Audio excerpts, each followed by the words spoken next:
June মাস থেকে 31 জুলাই পর্যন্ত ফর্মে অনলাইন অফলাইনে আবেদন নেওয়া হয়েছে। অফলাইনে যাদের আবেদন নেওয়া হয়েছে তাদেরকে পোর্টালে আপলোড করার কাজ হচ্ছে, ভেরিফিকেশন করা হয়েছে। প্রথম যেহেতু আমরা জুনে লঞ্চিং করব বলেছিলাম, 28 লক্ষ লোককে এখান থেকে দিয়েছিলাম। নেতাজি ইন্ডোর স্টেডিয়াম থেকে আমরা অ্যাপ্রক্স 1,19,00,000 মতো লোককে দিয়েছিলাম। তারপরেও আমরা আবেদন নিয়েছি 31 জুলাই পর্যন্ত। 2,16,00,000 মোট আবেদন করেছেন।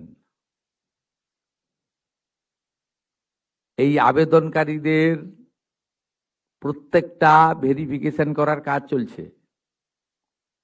ভেরিফিকেশন প্রায় শেষ পর্যায়ে এসে গেছে।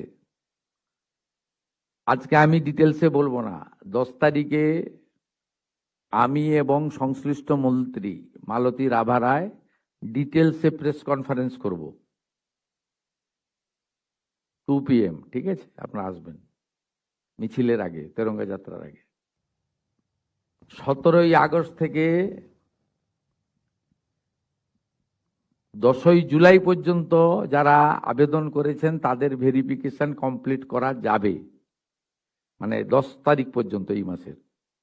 11 থেকে 31 জুলাই ভেরিফিকেশনের জন্য আরো সময় লাগবে, কিন্তু আমরা এই মাসের 17ই আগস্ট থেকে আমরা 3,000 টাকা করে ভেরিফাইড লোকেদেরকে, মহিলাদেরকে অ্যাকাউন্টে পাঠাবো। এবং কারা কারা বিবেচিত হবেন সম্পূর্ণ ক্রাইটেরিয়া 10 তারিখ সোমবার বলে দেব। 17 তারিখ থেকে অ্যাকাউন্টে অর্থ যাবে, সরকারি টাকা, নিয়ম মেনে দেওয়া হবে, বিজেপির সংকল্পপত্র মেনে দেওয়া হবে। একটা স্কিম তৈরি করতে গেলে, দিতে গেলে যে ফাইন্যান্সিয়াল মিনিমাম ডিসিপ্লিন লাগে সেটা রেখেই দেওয়া হবে।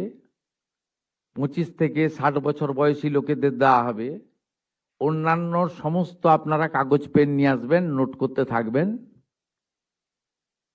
আমি এবং সংশ্লিষ্ট মন্ত্রী অর্থ সচিবকে রেখে বলে দেব 17 তারিখ থেকে অ্যাকাউন্টে টাকা ট্রান্সফার হবে। আর এটা কেবলমাত্র এই মাসে হয়ে যাবে। পরের মাসে থেকে বিজেপি সরকার যতদিন থাকবে প্রত্যেক মাসে দ্বিতীয় সপ্তাহে টাকা ট্রান্সফার হয়ে যাবে। অতএব এটা নিয়ে বিভ্রান্ত হওয়ার কিছু নেই। আমাদের সব সোশ্যাল মিডিয়ার টিম যারা যারা রিল বানাচ্ছেন, রিল করছেন, খুব নজর রাখছে। যারা মিথ্যা তথ্য দিচ্ছেন তাদেরকে চিহ্নিত করে রাখছি। মিথ্যা তথ্য যারা দিচ্ছেন তাদের বিরুদ্ধেও আইনগত ব্যবস্থা হবে। জনগণকে বিভ্রান্ত করার কোনো কারণ নেই। মহিলারা পশ্চিমবঙ্গে যেহেতু কাজ নেই, অর্থ নেই, বাড়িতে পরিযায়ী শ্রমিক, এবং এই অর্থটা মোটামুটি একটা কোনো কাজ না করেই একটা অর্থ বিজেপি এটা দিবে বলেছে, জনগণ এটা স্বীকার করেছে, বিজেপি এটা দেবে। আমি তো কমিটেড, আমি চিফ মিনিস্টার, পাওয়ার যোগ্য লোকরা নিশ্চয়ই পাবেন। কিন্তু আমি দেখছি রিলগুলোকে পোস্ট যারা করছেন তারা কেউ বিজেপিকে ভোট দেননি। আমি বিখ্যাত করব, দুটো নাম বলে দেবো।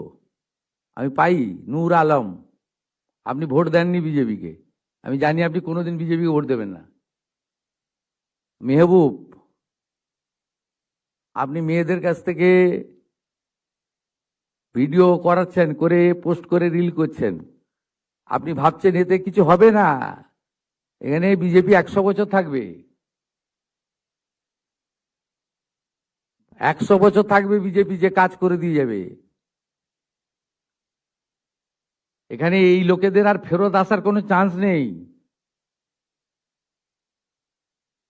তো ফলতা দেখেছেন, এরপরে রেজিনগর আর নন্দীগ্রাম দেখতে পাবেন, তারপরে কলকাতা হাওড়া কর্পোরেশন দেখতে পাবেন। শুধু দেখতে থাকুন। আর যারা এসব করছেন আমি প্রত্যেকটা লোককে চিহ্নিত করে রেখেছি। আপনারা বিজেপিকে ভোট দেননি, 2,92,00,000 ভোটের মধ্যে নেই নূর আলম ভাই।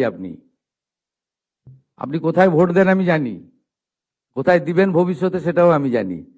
আর আপনার ভোটের উপর নির্ভর করে আমি রাজনীতি করি না, আমরা রাজনীতি করি না। নিশ্চিন্তে থাকুন, সমস্ত দিদি মহিলাদের মুখে হাসি ফোটানোর কাজ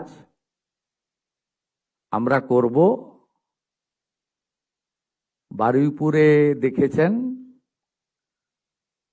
অন্নপূর্ণা যোজনাতেও দেখবেন।